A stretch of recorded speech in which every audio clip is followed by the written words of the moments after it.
يضلله فلا هادي له أشهد أن لا إله إلا الله وحده لا شريك له وأشهد أن محمدا عبده ورسوله الذي لا نبي بعده فقال الله تعالى في القرآن الكريم أعوذ بالله من الشيطان الرجيم يا أيها الذين آمنوا اتقوا الله حق تقاته ولا تموتن إلا وأنتم مسلمون. Hadirin hadirat ikhwati iman rahimakumullah. Alhamdulillah, puji dan syukur marilah kita panjatkan kehadiran Allah tabaraka wa taala, berkat limpah rahmat dan karunia hidayah darinya kita dapat kembali berkumpul, bermuajahah dan bersilaturahim dalam rangka bertaqarrub ilallah, mendekatkan diri kepada Allah Jalla wa Ala dalam bentuk ibadah, yakni ibadah talabul ilmi. Mudah-mudahan Allah Subhanahu wa taala berkenan mengkaruniakan kepada kita ilmu yang bermanfaat sehingga mampu kita amalkan dan menjadi bekal untuk menghadap kepadanya kelak di yaumil akhir. Hadirin hadirat ikhwati iman rahimakumullah. Kita tentu sering mendengar kata rizki. Bahkan mungkin kita pun sering mengungkapkan lafaz tersebut. Ketika bapak-bapak dan ibu-ibu mendengar kata rizki, biasanya yang terbayang dalam benak dan pikirannya apa? Jauh kabayang teh rizki adalah harta. Bahkan dipersempit, rizki adalah uang alias vitamin D, duit. Alhamdulillah, besok saya akan dapat rizki. Jono kabayang teh enjing kenging artos. Padahal rizki itu mengandung makna yang sangat luas. Rizki bukan hanya sebatas harta, rizki bukan hanya sebatas uang. Kata para ulama, rizki itu adalah atau Allahu Azza wa Jalla, setiap pemberian atau karunia dari Allah Azza wa Jalla. Apakah karunia dari Allah itu hanya sebatas harta? Tidak, Pak. Tentu tidak. Karunia atau pemberian dari Allah Subhanahu wa taala sangatlah banyak. Sehingga di dalam kitab Lisanul Arab, rizki itu diklasifikasikan menjadi dua macam. Yang pertama ada rizki yang bersifat dohirah, nampak, terlihat, atau rizki yang dohir. Ada rizki yang batinah, tidak nampak, tidak terlihat. Rizki yang dohirah, yang nampak, yang terlihat, contoh berupa tempat tinggal, berupa harta benda, memiliki anak dan keturunan. Itu adalah rizki yang bersifat dohirah, nampak atau terlihat. Yang kedua ada rizki yang batinah, tidak nampak, tidak terlihat. Contohnya adanya ketenangan, ketentraman batin, adanya kesehatan, tidak hanya memiliki anak keturunan, tetapi anak keturunannya soleh dan solehah. Itu juga adalah rizki karunia yang besar dari Allah Subhanahu wa ta'ala. adanya keinginan untuk senantiasa menjalankan ketaatan kepada Allah, itu pun adalah rizki yang besar dari Allah Subhanahu wa ta'ala. Bahkan rizki yang paling besar yang Allah karuniakan kepada kita, adanya keimanan kepada Allah Subhanahu wa ta'ala. Hadirin hadirat ikhwati iman rahimakumullah. Jadi rizki itu bukan hanya sebatas harta, tetapi setiap karunia pemberian dari Allah Subhanahu wa ta'ala itu adalah rizki. Kita selaku hamba-hamba Allah mesti yakin seyakin-yakinnya bahwa yang maha mengkaruniakan rizki itu hanyalah Allah Subhanahu wa ta'ala. Tidak ada yang lain kecuali hanyalah Allah. Dalam Asmaul Husna kita mengenal salah satu sifat dan asma Allah disebut Ar-Raja, yang maha memberikan rezeki. Di antara dalilnya ada dalam Quran surah Al-Dhariyat ayat ke-58. A'udzu billahi minasyaitonir rajim. Innallaha huwar raja'u dzul quwwatil matin. Sesungguhnya Allah dialah Ar-Raja, yang maha memberikan rizki, dan dialah Allah yang maha kokoh lagi maha kuat.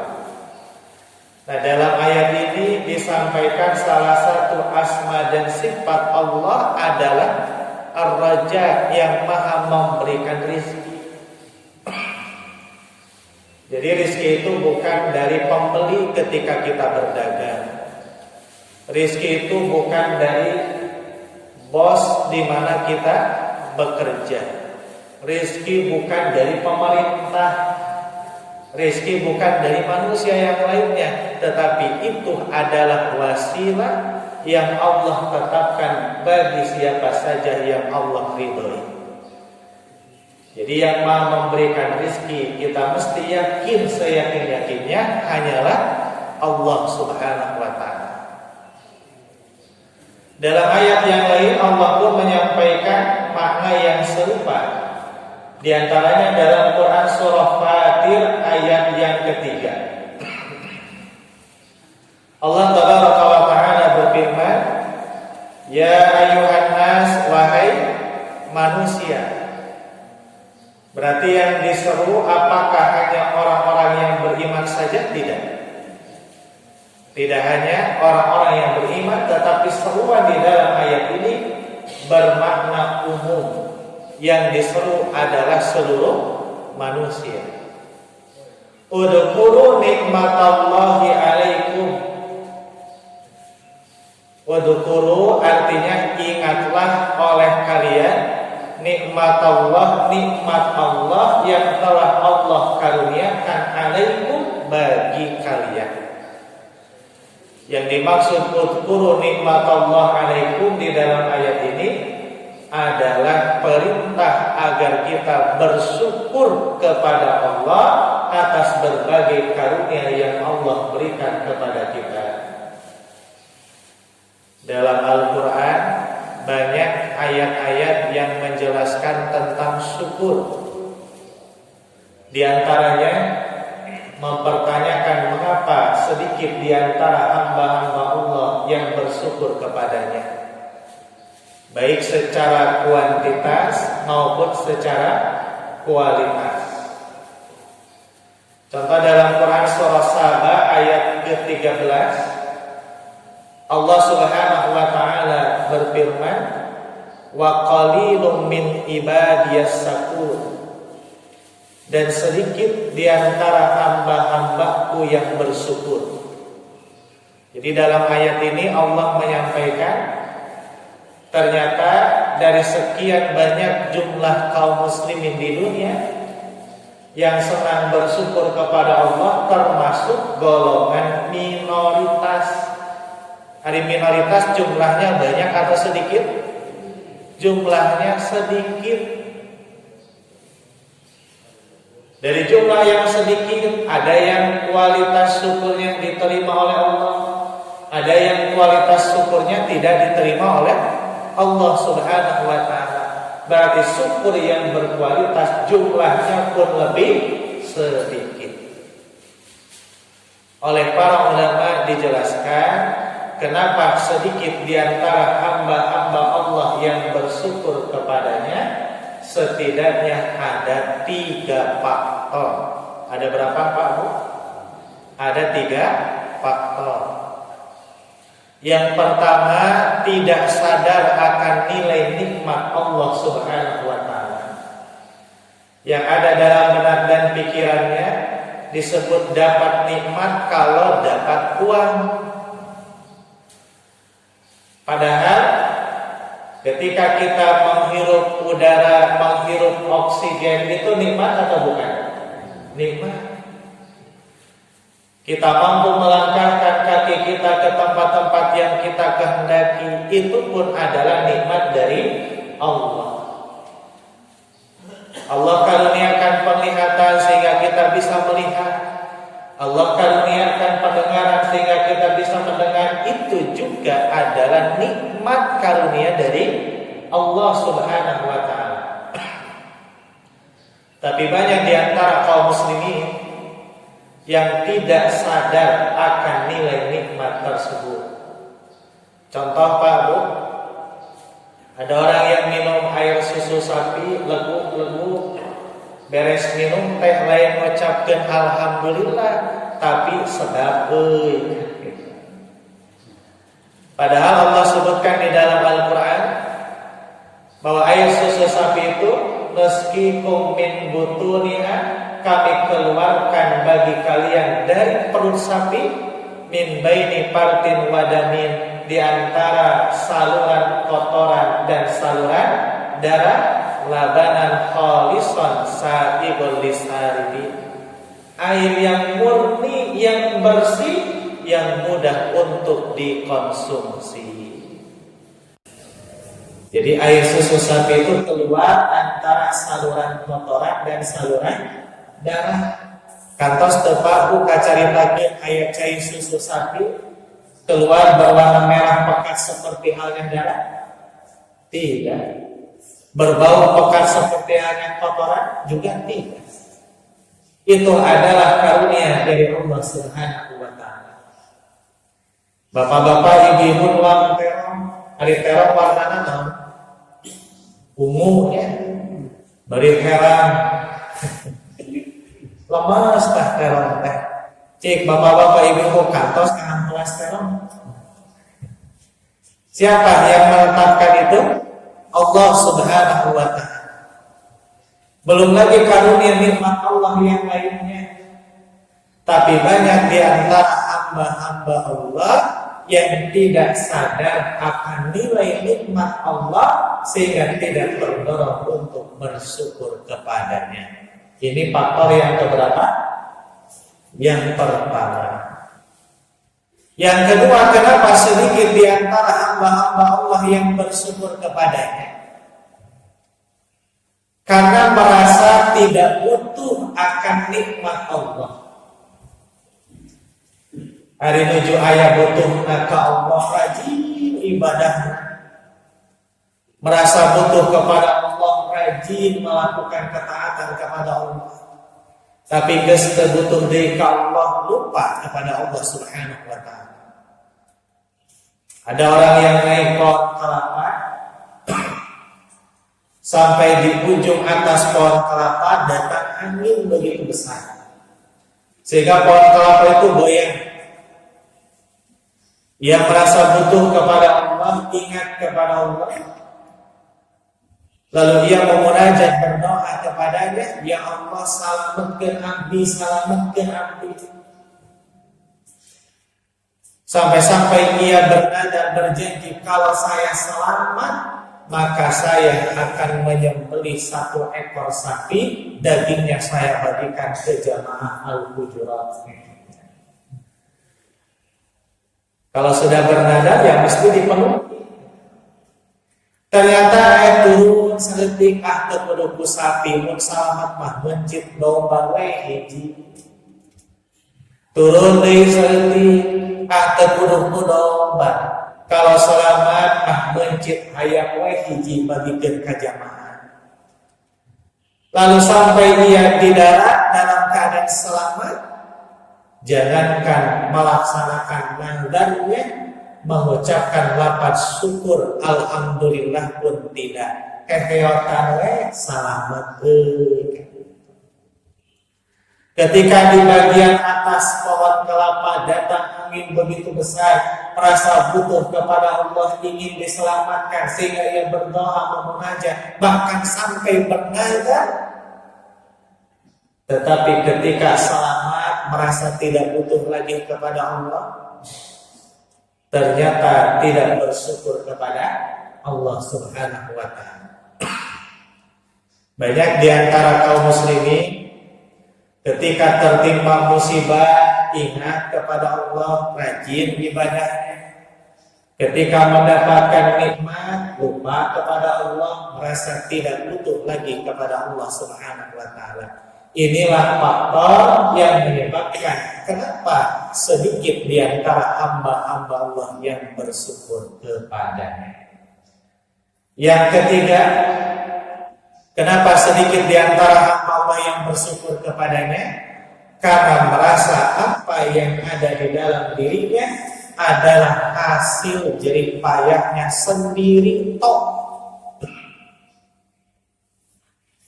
Merasa kesehatan hasil jerih payahnya sendiri, tidak ada kaitannya dengan Allah. Harta benda yang ada pada dirinya merasa itu hasil jerih payahnya sendiri, tidak ada kaitannya dengan Allah. Kalau demikian, jangankan untuk bersyukur kepada Allah, bahkan yang akan lahir dari dirinya adalah sikap sombong atau takabur. Ada seorang kakek tua, usianya mungkin 80 tahun lebih, sehat jajan. Ditanya ke budak mora, aki meni resep ningal aki mah jajan we. Cek si aki teh ngajawab, atuh saheula pan aki mah rajin sport, rajin olahraga. Tidak keluar dari lisannya kalimat syukur alhamdulillah bahwa kesehatan adalah karunia dari Allah. Tapi yang keluar dari lisannya pan sehat teh rajin sport. Satu saat si aki gering, cek budak kora teh aki gening gering. Jawab si aki teh pan kersaning Gusti. Ketika sakit baru mengatakan ini dari Allah. Ari pas sehat mah hasil sport, hasil olahraga. Ada seseorang yang biasa memanen hasil taninya mundal banyak, bertonton hasil taninya. Ditanya ama meni resepnya hasil tani teh meni mundal, jawabnya atuh saheula pan digarapna ge kumama. Satu saat ternyata hasil taninya rusak oleh hama. Manggening hasil tani teh kan saeutik, jawabna teh pan kersani Allah, kersani Gusti. Tuh ari nu awon-awonna diteblekeun ka Allah Subhanahu wa ta'ala. Hadirin hadirat iman rahimakumullah. Kalau orang sudah tidak meyakini apa yang ada dalam dirinya adalah karunia dari Allah Subhanahu wa ta'ala, meyakini apa yang ada dalam dirinya hasil jerih payahnya sendiri toh tidak ada kaitannya dengan Allah, jangankan untuk bersyukur kepadanya, justru dia akan bersikap sombong atau bersikap takabur. Inilah 3 faktor mengapa sedikit di antara hamba-hamba Allah yang bersyukur kepadanya. Ari syukur teh maknanya apa?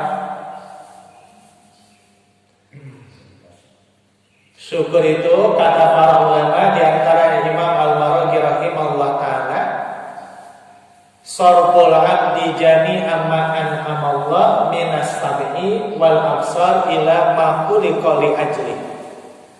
Syukur adalah mendayagunakan atau mengoptimalkan segala pemberian dari Allah Tabaraka wa Ta'ala, baik berupa penglihatan, berupa pendengaran, dan yang lainnya sesuai dengan kehendak pemberi nikmat.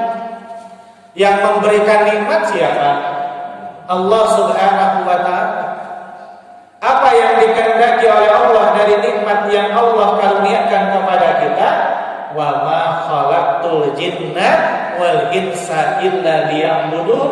Tidaklah aku menciptakan jin dan manusia kecuali hanyalah untuk beribadah kepadaku. Jadi berbagai karunia yang Allah berikan tujuannya agar dipakai untuk ibadah kepada Allah Subhanahu wa Ta'ala. Berarti syukur nikmat teh ngagunakeun nikmat Allah pikeun ibadah. Yang menarik Pak Bu oleh Imam Al-Maraghi dalam takrib atau definisi yang beliau sampaikan, diberi contoh di antara nikmat Allah itu minas sam'i wal absar, nikmat pendengaran dan nikmat penglihatan. Karena ternyata dua nikmat ini seringkali dilalaikan oleh kebanyakan kaum muslimin. Contoh nikmat pendengaran. Ketika ia pulang dari tempat kerjanya, sebelum sampai di rumah ningali tatangga teh panasaran. Naon mimitina. Panasaran ari kanu parasean mah gitu. Sugan pami dongkap ka pangaosan telat baroskeun hari tadi Ustaz Nasrul nerangkeun naon mimitina. Sering teu pagi. Pami kanu parasean mah panasaran hoyong tenang naon mimitina.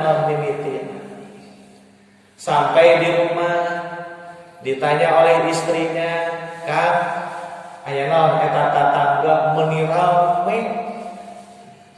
Ku suaminya dijelaskan lengkap. Eta tatangga parasehat bla bla bla bla diterangkeun lengkap ti A nepikeun ka Z. Hiji saat pulang pengajian ditaros ku istrina, akan nembe di masjid pangaosan terangkeun naon. Anya kitu we ditah bener nyarek salah. Tuh bab ngaji mah lempeng we gitu. Ini nikmat pendengaran. Dua di antara contohnya nikmat penglihatan. Muka Quran lembege sahalaman Quran muka socan nutup. Ketika ngaji pada pengajian hanya 1 jam, langkung weh sakedik saja langkung ningal balik teh jom ngaleutikan geus we ngaleutit. Padahal mau balikna mah di dinya we teu leungit. Inilah kenapa oleh Imam Al-Maraghi dicontohkan di antara karunia Allah yang mesti kita syukuri adalah nikmat pendengaran dan nikmat penglihatan. Karena dua nikmat ini seringkali kita lalaikan. Hadirin hadirat iman rahimakumullah, esensi syukur atas nikmat Allah adalah menggunakan nikmat-nikmat Allah untuk ibadah. Eta kalimat udhkuru nikmatallahi alaikum. Lalu Allah menyampaikan hal min khaliqi ghairullah yarzuqukum minas sama'i wal ardh. Adakah selain Allah yang menurunkan rizki dari langit dan bumi? Kalimatnya istifham, kalimat pertanyaan. Tetapi maksudnya adalah untuk menegaskan bahwa tidak ada yang lain kecuali hanyalah Allah Tabaraka wa Ta'ala yang maha mengkaruniakan rizki. Tidak ada yang lain kecuali hanyalah Allah Ar-Raja yang maha memberikan rizki kepada kita selaku hamba-hamba Allah. Jadi yang pertama, rizki itu apakah Bu? Atau Allah Azza wa Jalla, segala karunia pemberian dari Allah Azza wa Jalla. Maka kita mesti yakin seyakin-yakinnya yang maha memberikan rizki hanyalah Allah, tidak ada yang lain kecuali hanya Allah Subhanahu wa ta'ala. Hadirin hadirat wa iman rahimakumullah. Setiap manusia itu rizkinya telah ditanggung oleh Allah. Maksudnya masing-masing hamba Allah rizkinya itu sudah ditangkal oleh Allah Taala wa ta'ala. Maka jangan pernah takut dari rahmat Allah. Jangankan kita hamba-hamba Allah yang bertakwa kepadanya, beriman kepadanya, hewan binatang sekalipun Allah tanggung rizkinya. Pak Bu, seekor gajah makan sehari semalam, kalau dipiringkan makanannya berapa piring? Mungkin kalau dipiringkan gitu ya, gajah satu hari satu malam makanannya bisa puluhan sampai ratusan piring. Dan Allah tanggung rizki mereka. Kita satu hari satu malam berapa kali makan? Paling banyak mungkin 2 sampai 3 piring. Lah kok kenapa takut dari rizki rahmat Allah Taala wa ta'ala? Gajah saja yang satu hari satu malam, kalaulah makanannya dipiringkan bisa puluhan sampai ratusan piring, Allah tanggung rizkinya. Apalagi kita sebagai hamba-hamba Allah yang beriman bertakwa kepada Allah Taala. Maka jangan pernah takut dari karunia Allah Subhanahu wa ta'ala.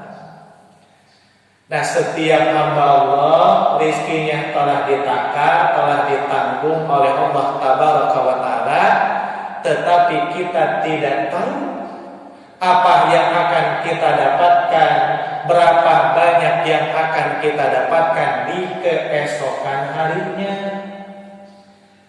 Karena perkara di esok hari adalah perkara yang gaib. Contoh, alhamdulillah enjing badai kenging rizki, badai cepodean. Ternyata di keesokan harinya yang janjian itu nggak jadi. Terjadi yang jual beli teh, muncul kalimat, oh merencan rizki na tuh. Ada yang seseorang berpikir bahwa mungkin hari ini makan atau tidak. Duh, ayeuna tuan moalnya kenging artos moalnya. Ternyata Allah kehendaki datangnya rizki Allah berupa uang, berupa harta benda dari manapun yang Allah kehendaki. Lalu ia mengatakan ini rizki dari Allah. Jadi perkara di keesokan harinya kita tidak tahu apa yang akan kita dapatkan.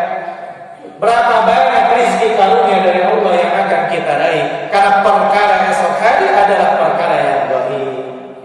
Allah sampaikan dalam Quran surah Luqman ayat ke-34. Surah apa ayat keberapa? Surah Luqman ayat 34. Wa ma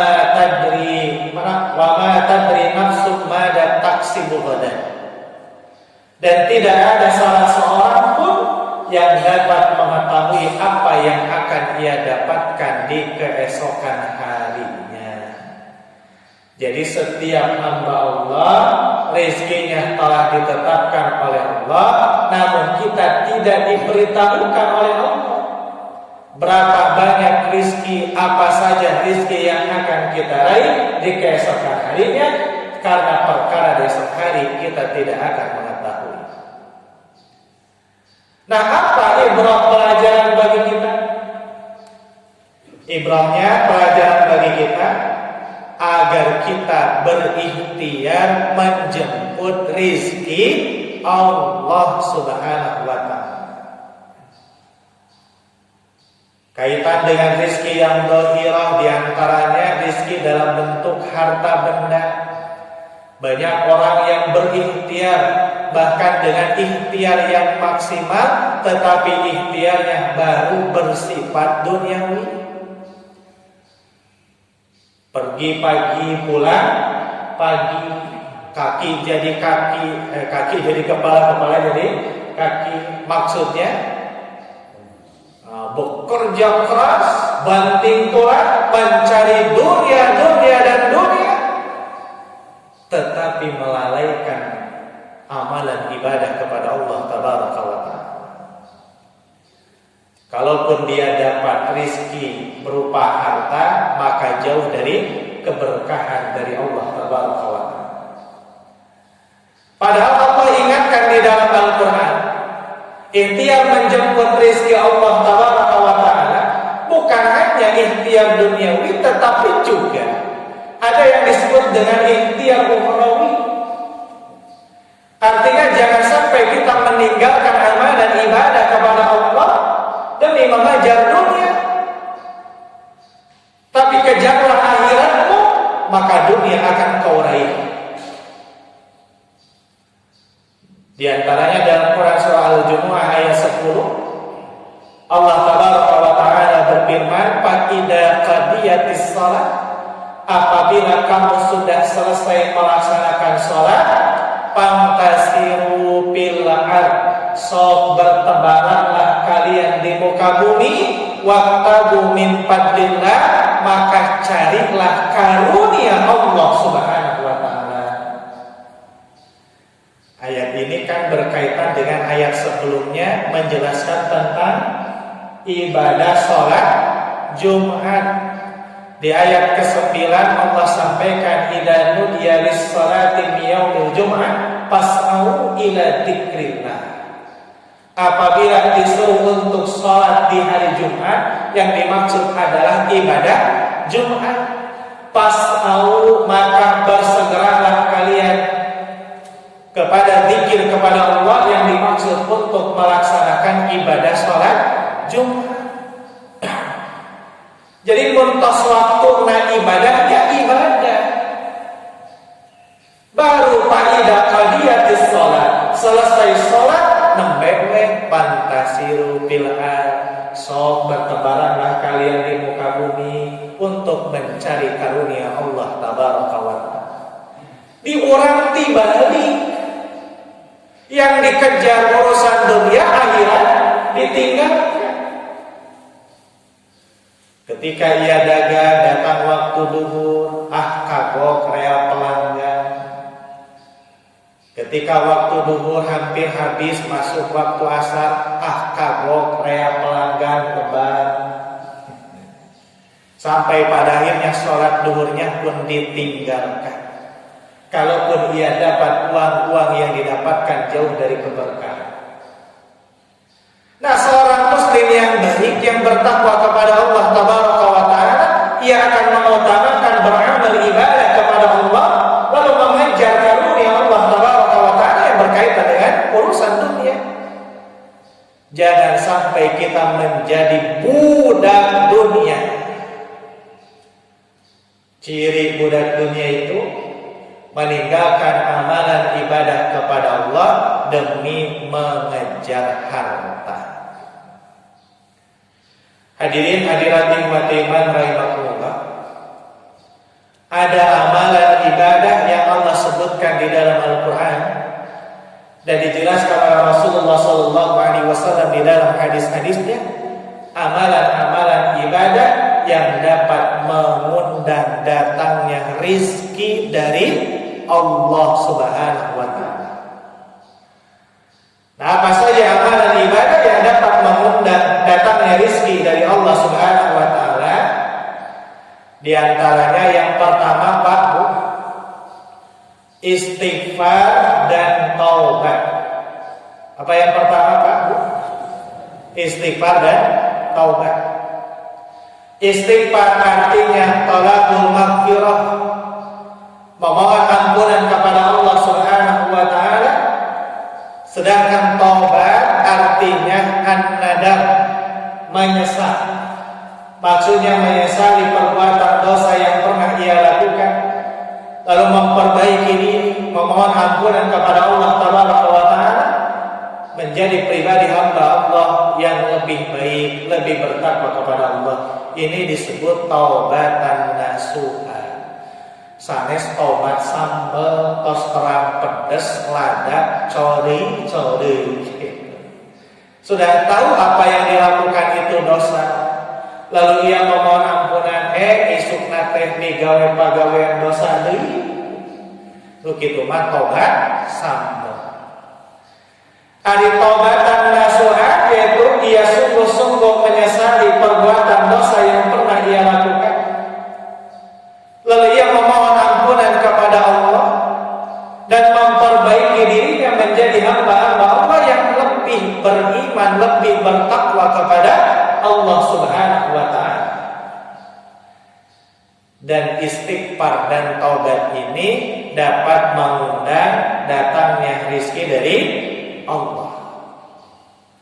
Nah, dalilnya Al-Quran surah Nuh ayat ke-10 sampai ayat ke-12. Surah apa ayat ke-berapa? Surah Nuh ayat 10 sampai ayat 12. Di ayat yang ke-10 Allah Ta'ala sampaikan di antara kurikulum dakwah Nabiullah Nuh alaihissalam, setiap nabi diperintahkan oleh Allah untuk mengajak manusia bertauhid, menyembah ibadah hanyalah kepada Allah Ta'ala.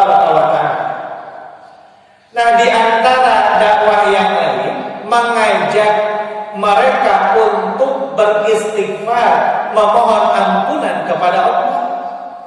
Sebagaimana yang dilakukan oleh Nabiullah Nuh alaihissalam. Dalam ayat itu Allah sebutkan Nabiullah Nuh alaihissalam berkata di hadapan kaumnya, istaghfiru rabbakum, beristighfarlah kalian kepada Rabb kalian, yaitu kepada Allah. Innahu kana ghaffara, sesungguhnya Allah itu Maha Pengampun. Jadi Nabiullah Nuh alaihissalam mengajak kaumnya untuk beristighfar, memohon ampunan kepada siapa?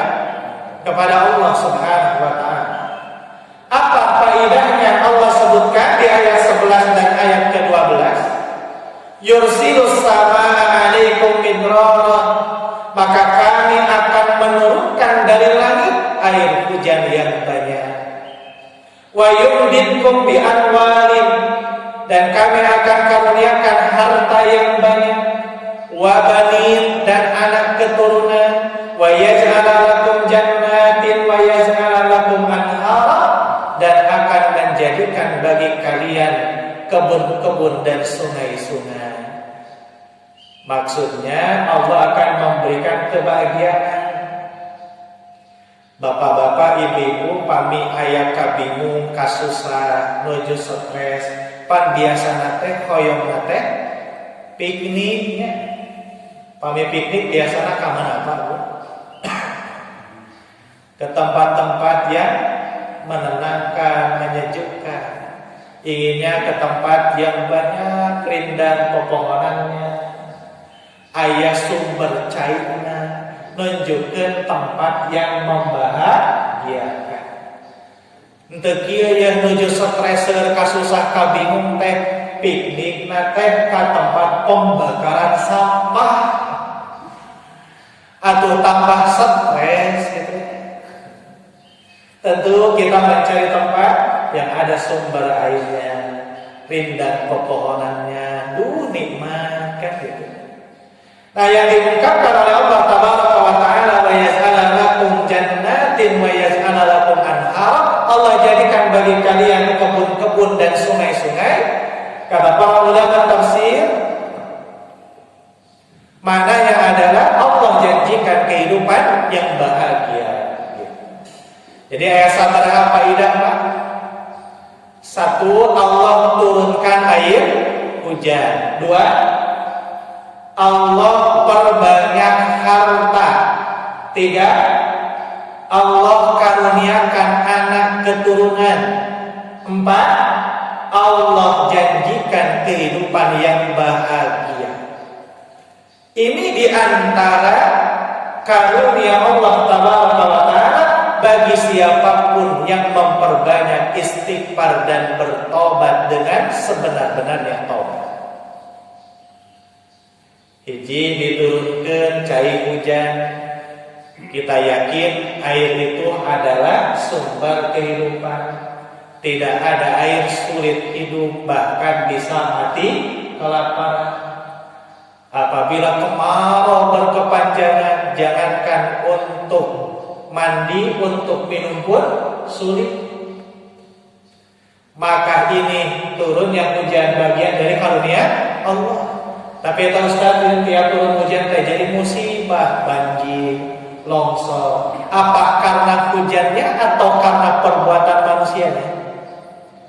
Bima kasabat aidinas disebutkan oleh Allah Tabaraka wa Ta'ala, disebabkan ulah tangan manusia itu sendiri. Buang sampah sembarangan, buang limbah pun sembarangan, penebangan hutan secara liar, dibangun di tempat penyerapan air bangunan-bangunan yang kokoh, sehingga ketika turun hujan yang terjadi adalah banjir. Termasuk perbuatan-perbuatan dosa, perbuatan-perbuatan maksiat itu dapat mendatangkan turunnya azab siksaan dari Allah Tabaraka wa Ta'ala, di antaranya dalam bentuk bencana alam. Jadi bukan karena hujan, tapi karena perbuatan manusia itu sendiri. Yang kedua, Allah karuniakan banyak harta. Tentu kaitan bagi kita hamba Allah yang beriman dan bertakwa kepadanya, harta yang berkah. Yang ketiga, Allah berikan anak keturunan. Yang keempat, kehidupan yang bahagia. Dulu Hasan Al-Basri rahimahullah ta'ala, beliau didatangi oleh beberapa orang. Datang orang yang pertama meminta nasihat. Saya ini sudah berumah tangga lama, belasan tahun tak kunjung diberikan anak oleh Allah Subhanahu wa Ta'ala. Adakah nasihat dari engkau? Maka beliau menjawab, istighfirillah, sok istighfar ke Allah.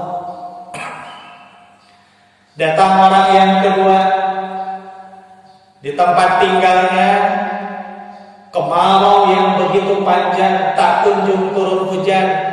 Jangankan untuk mandi, untuk minum pun sulit, sehingga banyak yang mati kelaparan. Meminta nasihat kepada Hasan Al-Basri rahimahullah ta'ala, beliau menyampaikan, istighfirillah, sok istighfar ke Allah.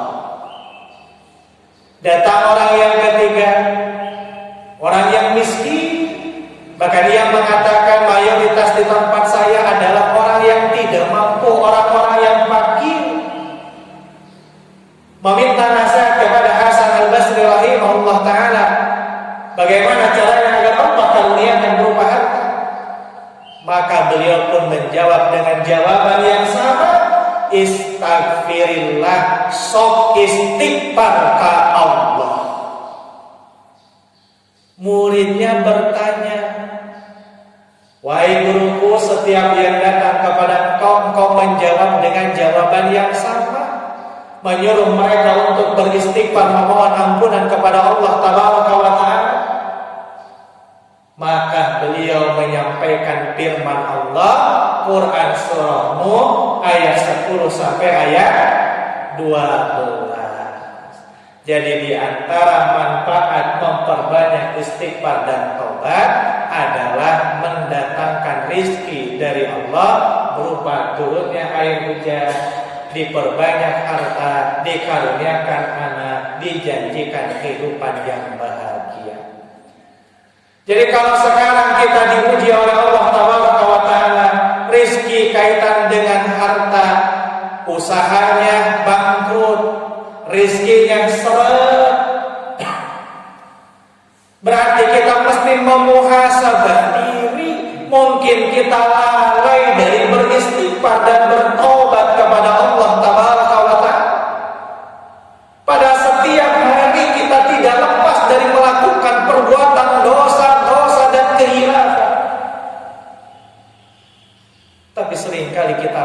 dari beristighfar, memohon ampunan kepada Allah. Atau minimal Pak Bu, dina wirid setelah selesai sholat 5 waktu, kita membaca kalimat istighfar yang dicontohkan oleh Rasulullah berapa kali? 3 kali. Astagfirullah, astagfirullah, astagfirullah. Kali 5 seberapa kali? 15 kali minimal sadinten sami. Ieu mah aya beres salat 5 waktu boro-boro rawatib wiridna wae henteu.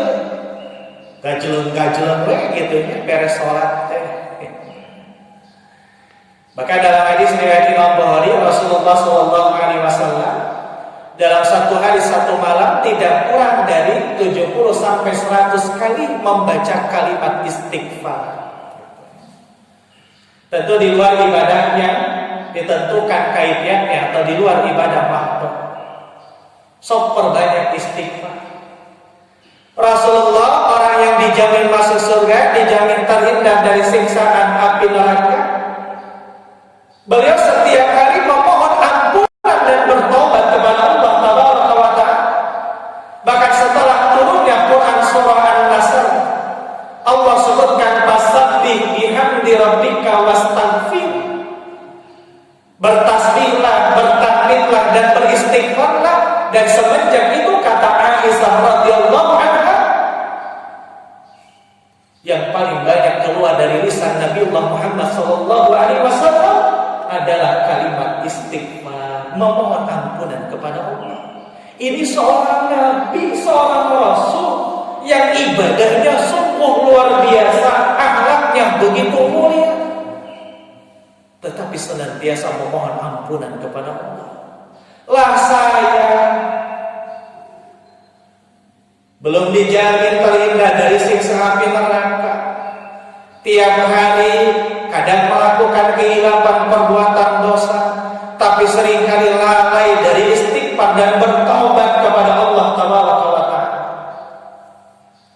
Kadang ada perbuatan dosa yang kita sadari ataupun yang kita tidak sadari. Umpamanya dosa kaitan dengan penyakit hati.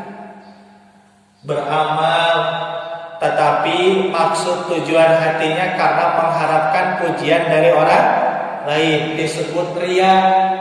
Dosa tidak Pak? Dosa.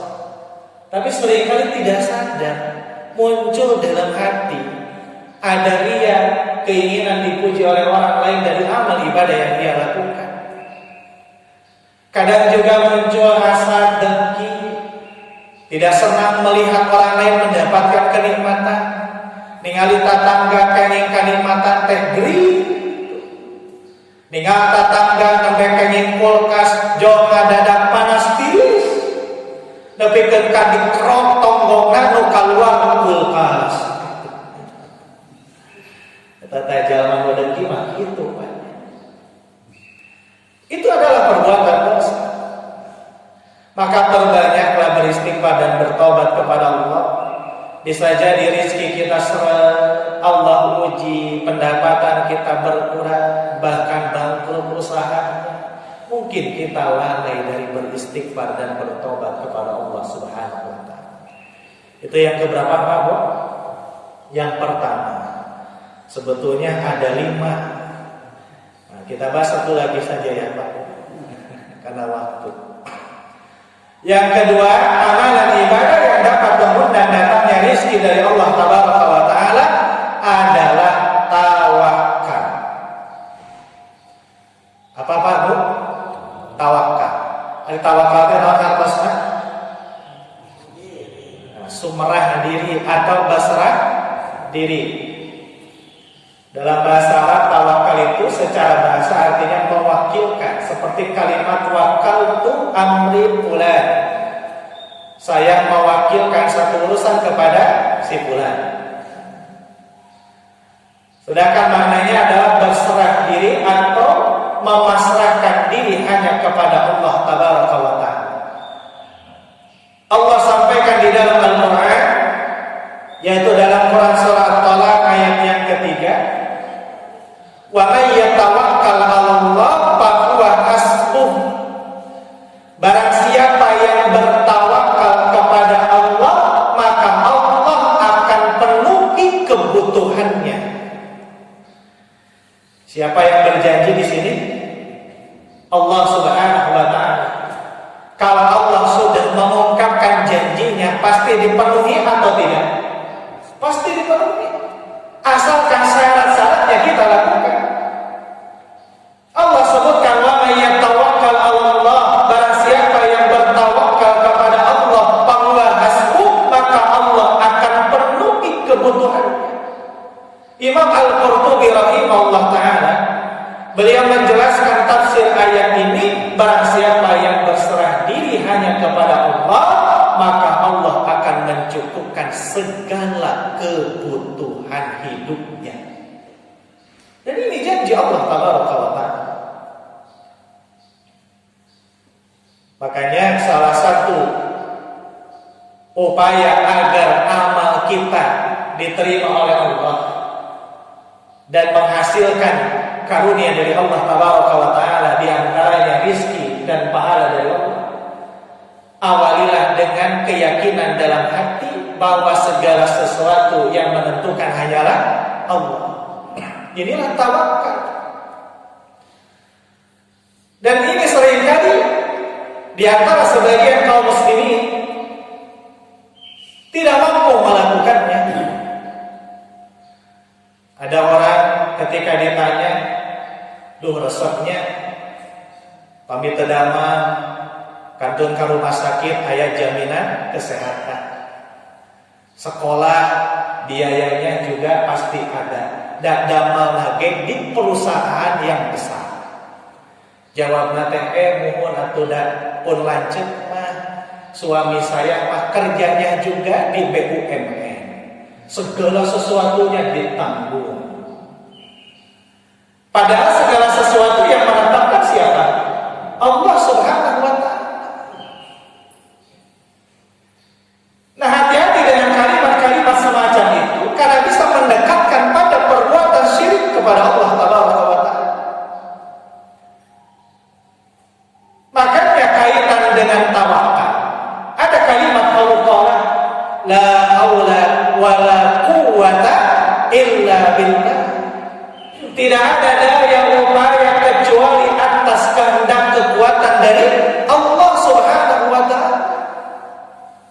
Maka ketika kita berikhtiar dengan sebaik-baiknya, urusan hasil serahkan hanya kepada Allah tabaraka wa taala. Yakinilah Allah lah yang Maha menakdirkan segala sesuatunya. Itulah tawakal yang sebenar-benarnya tawakal.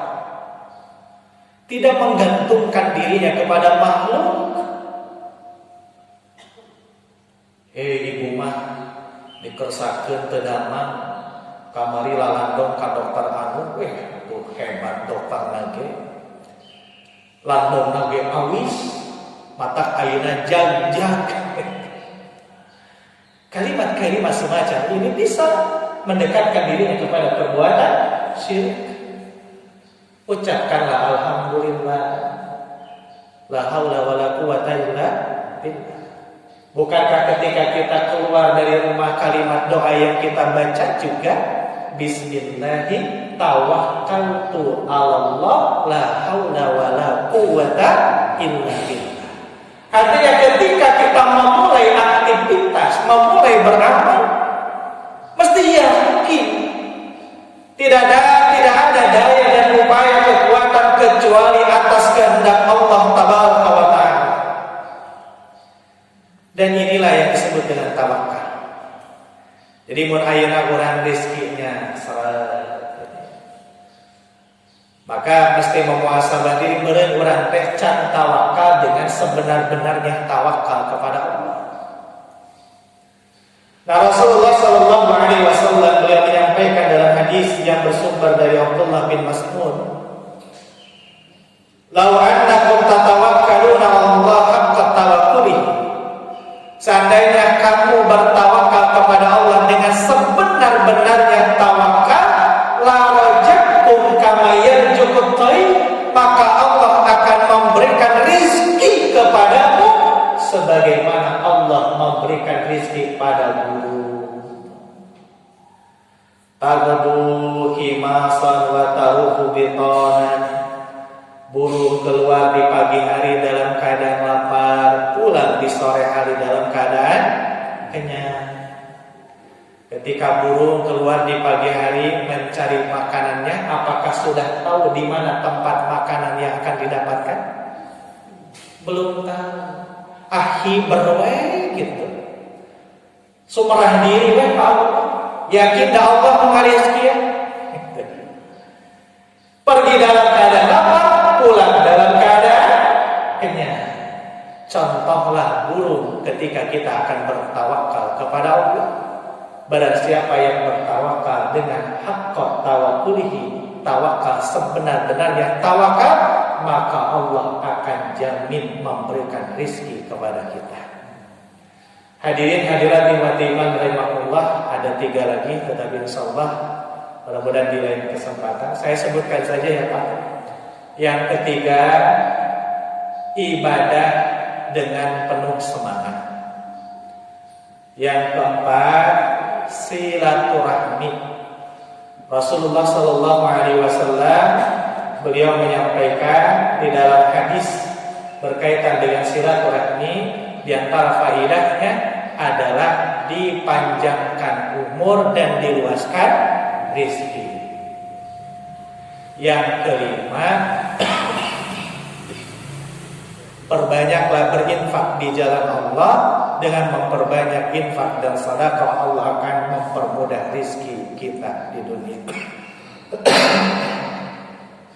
Hadirin hadirat iman rahimahullah, jadi di antara amalan yang dapat mengundang datangnya rezeki dari Allah, yang pertama istighfar dan taubat, yang kedua tawakal, yang ketiga ibadah dengan penuh semangat, keempat bersilaturahim, di antara faedahnya diluaskan rezeki oleh Allah, yang kelima perbanyak infak dan sedekah di jalan Allah.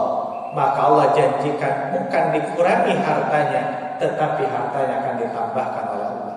Tentu di antara maknanya hartanya menjadi harta yang penuh dengan keberkahan. Hadirin hadirat iman rahimahullah, mudah-mudahan apa yang disampaikan ada guna dan manfaatnya. Mudah-mudahan kita senantiasa melaksanakan ibadah dengan sebaik-baiknya. Dan ketika Allah cabut nyawa kita kapanpun dimanapun, mudah-mudahan kita wafat dalam keadaan husnul khatimah. Rabbana atina fid dunya hasanah wa fil akhirati hasanah wa qina adzabannar.